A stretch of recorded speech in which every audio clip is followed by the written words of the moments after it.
In the smoldering haze of Lee Chang-dong's Burning, 2018, Ben emerges not as a villain, but as a shadow, a man sculpted from privilege, ennui, and the quiet violence of detachment. Played with glacial precision by Steven Yeun, he is a riddle wrapped in a Porsche, a Gatsby for the modern age who trades Long Island mansions for Seoul's glass towers.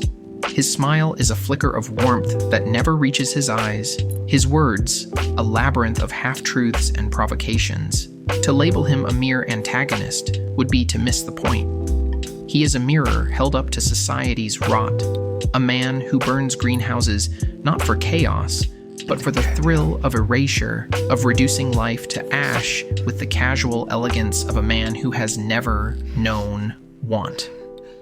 I'm Johan the Villain, and today we calculate Ben's villain score through the criteria of personality, capability, moral complexity, threat level, psychological depth, and motive goals. Not to reduce him to a number, but to dissect the anatomy of a villain who thrives in ambiguity. Is he a killer, a liar, or simply a man so bored by existence that he invents his own morality? Before we start, here's a plot overview of Lee Chang-dong's Burning.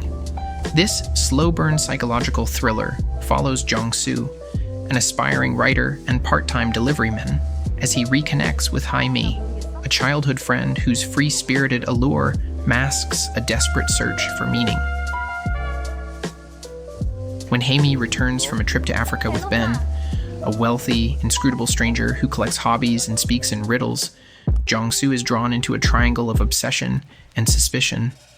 His polished charm and cryptic confessions, like his habit of burning abandoned greenhouses for fun, ignite a quiet dread that festers as Hae-mi suddenly vanishes without a trace. Jong-su's suspicion spirals. He stalks him, discovers a trove of trinkets from women, including Hae-mi's watch, in Ben's bathroom, and interprets his every smirk and shrug as proof of guilt. The film's haunting climax strips away ambiguity. Convinced Ben murdered Hae-mi, mirroring his greenhouse burns as a metaphor for killing, Jong-su confronts him at his secluded countryside home. In a raw, visceral act of vengeance, Jong-su stabs him to death, douses his body in gasoline, and sets it alight in his car, a grotesque echo of Ben's own philosophy. Disclaimer: this analysis is based only on the possibility that Ben committed the acts implied by the narrative, since the story is a bit ambiguous, and some might point out that the things that happened might only be just assumptions of Jong-su. The movie itself never shows us the side of Ben, but only the perspective of the main character. Let's ignite this analysis with the first category: personality.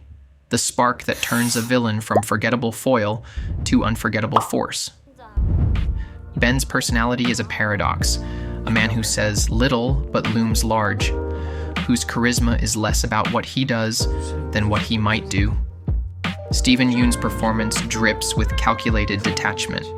He smiles like a friend, speaks like a philosopher, and watches the world burn with the indifference of a god bored by his own creation. He owns the room not through theatrics, but through implication. His silence is a threat.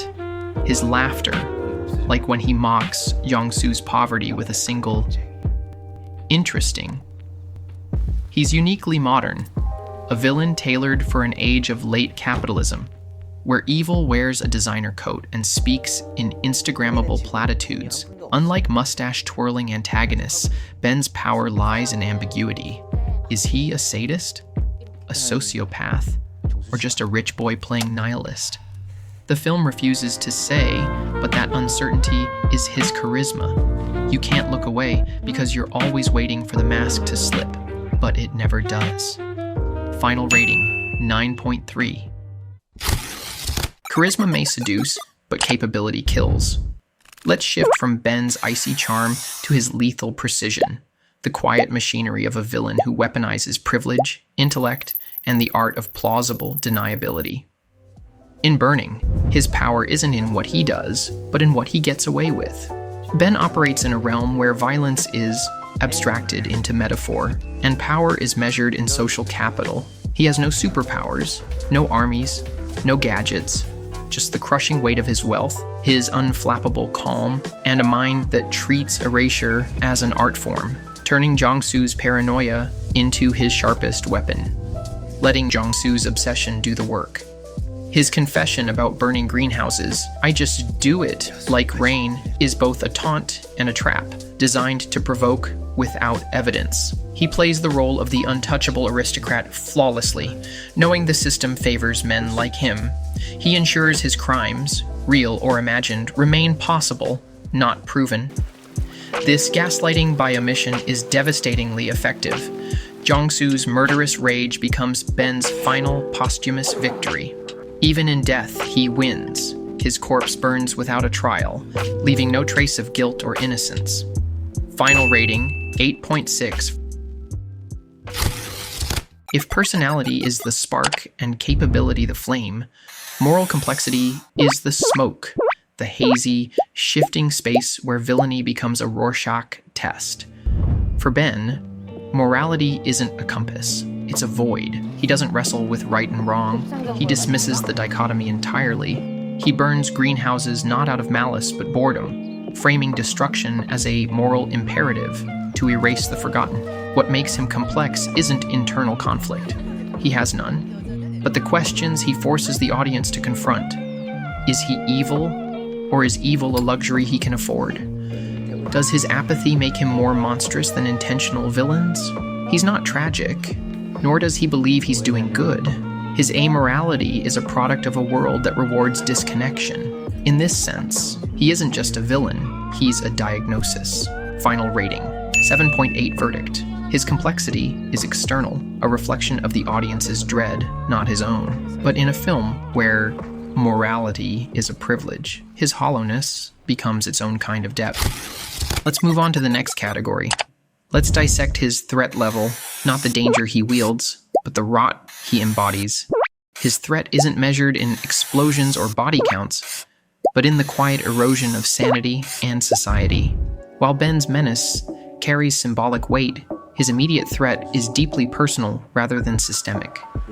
He targets individuals on society's fringes, those like Jaime and Jong-su, who lack the social capital to fight back or be missed. His greenhouse burns prey on abandoned structures, and by extension, marginalized lives, mirroring how privilege often destroys quietly, in ways the mainstream never notices. He isn't a world ender, he's a niche predator, operating in the shadows where apathy shields him. His danger lies not in scale, but in precision. He ruins lives one by one, knowing the world won't care enough to stop him. Final rating, 5.4. Now that we've seen how dangerous he can be externally, it's time to dig inward. Let's plunge into the void of psychological depth, an exploration of what makes him tick beneath the polished surface. Ben's psyche is a locked box buried in a desert. He exhibits no trauma, no visible conflict, no flicker of doubt. His detachment isn't a mask, it's his identity. Yet this emptiness is paradoxically layered, a psychological black hole that forces us to project our own fears onto him. Internal conflict, he shows none. His calm is absolute, his actions devoid of remorse or reflection. Even when accused, he reacts with amusement, not defensiveness. He copes by erasing, burning greenhouses, discarding people, toying with Jong-su. All are rituals to stave off existential numbness. We don't relate to him, we fear what he represents, the banality of evil in a Gucci sweater. Final rating, 7.2. Ben's greatest trick? Making us wonder if he even has a motive. Let's ignite the final category, motive or goals, where we dissect whether his actions are driven by philosophy, pathology, or the simple, suffocating boredom of a man who has everything and feels nothing. In Burning, the absence of answers is the answer. Ben claims burning greenhouses is a moral duty to erase the forgotten, yet he smirks as he says it, daring us to believe him. The film refuses clarity, but that ambiguity is the point. His goal isn't to conquer or corrupt, it's to provoke, to expose the fragility of truth in a world where power dictates reality. His motives are deliberately opaque. He offers no manifesto, no grand plan, just a shrug and a smile. But this vagueness isn't lazy writing, it's a critique of privilege's ability to obscure accountability. His ambiguity defines Jong-su's arc. By never confirming his guilt, he turns Jong-su into a murderer, proving that the mere possibility of evil can be more destructive than evil itself. Final rating, 8.9. A score that burns brighter for what it refuses to explain. After evaluating across multiple dimensions, let's tally it up. His final villain score is 7.87. He stands out with his personality and charisma together with motive or goals. His actions, though ambiguous, drive the narrative forward in subtle yet impactful ways.